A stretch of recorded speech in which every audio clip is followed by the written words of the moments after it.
these five aunties, well, they were great aunts as far as we were concerned, and Aunt Edie was the youngest, and she had a cottage in the country which was possibly of a higher standard than Rose's cottage, but it didn't have running water. And directly she saw somebody at all youthful, she would say, "Please pump my water." And so there was a handle in the I suppose it was in the hall, and you went like that to it. And when you'd done that for about 10 minutes, she would say, "Yes, I think that's probably enough now." from the well into a tank in the roof. And the well was very, very deep. And I remember my sister and I looking down the well. We were able to move the top. I don't know whether there was a top to it. I think there must have been. Looking down the top and dropping a pebble and waiting for ages before it hit the water. I can't remember which village it was in. I'd have to look at a map of Sussex, and then I think I could find it. But funnily enough, after she died, another person called Pope, in fact, bought it. Whether that person was any relative or not, I never found out. Edie and Rosie planned to live together, and they bought a house at Winchelsea.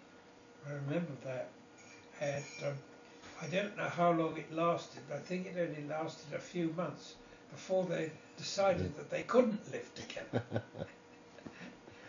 And so they both moved out, and one bought a cottage in one place and one bought a cottage somewhere else, and handed the deeds to my father and said, "Well, you better get on with it." And he tried to let it. I think he did manage to let it.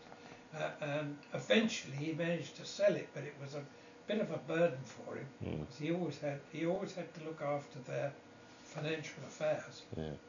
Because they had these trust funds which were put in place by my great-grandfather Thomas, I suppose.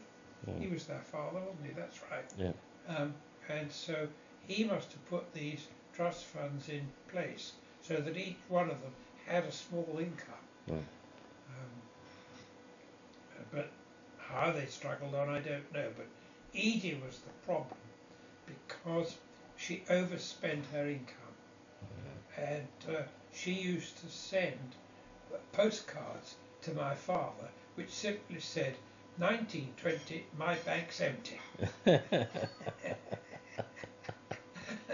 that meant that her nephew had to do something about it.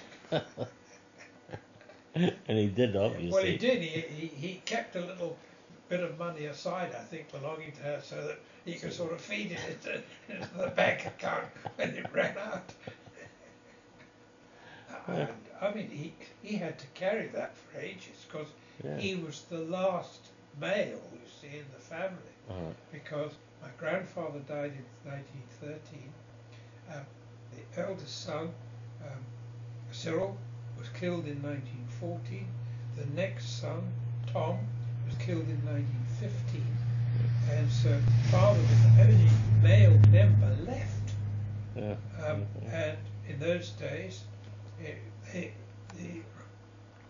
the eldest surviving male, as you might say, was expected to manage the affairs of all the women.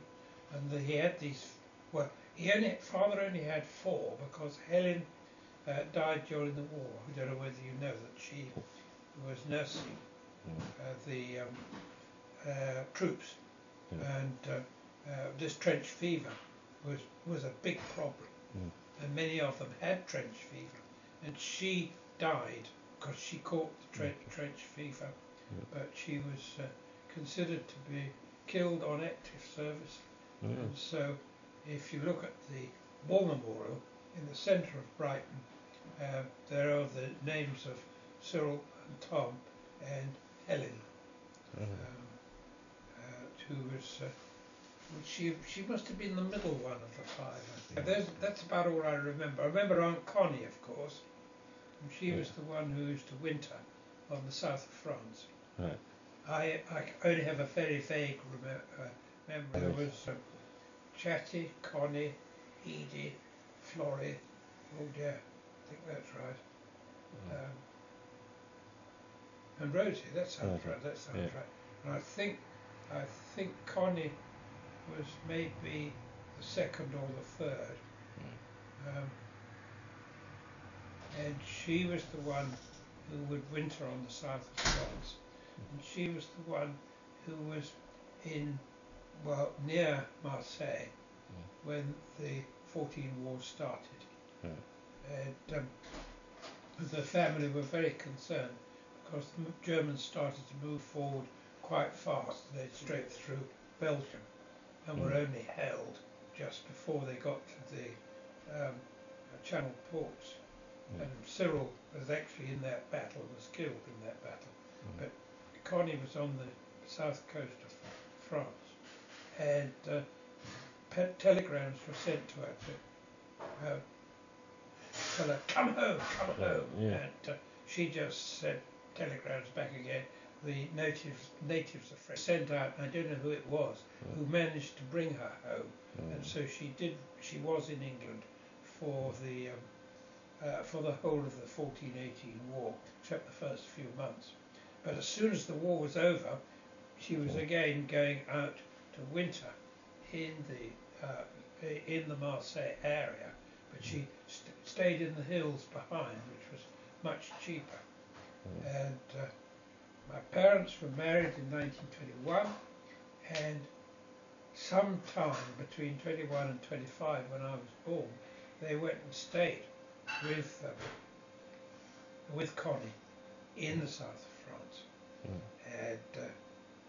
And they must have gone by train, I think, and got off the train in Marseille, and or I think probably be the right place, and went up into the hills behind, and they actually walked and hired a donkey, and there's a wonderful saying in the family, courage, Ninon, courage! And the Frenchman was encouraging the donkey to go up the hill carrying their baggage and so on. Courage, Ninon! And my mother said that Ninon was getting very, very tired by the time they were delivered to the cottage or wherever it was that Auntie was living in. And she was, the English Victorian. She didn't bother to learn a word of French. When they didn't understand, she just shouted louder and stamped her stick. And my mother was, who spoke, who was current, she was very good French teacher. So she knew everything that was going on, and she could understand both sides. She said it was so embarrassing. There she was, thumping her stick, saying absolute imbeciles, which of course translates immediately into French anyway. So everybody understood what she was saying. They were very colourful. They all had great big hats filled with flowers and so on. That's right. That's very interesting. So far as I know, there was no even talk of them getting married. But maybe they did, I don't know. But I never heard of it.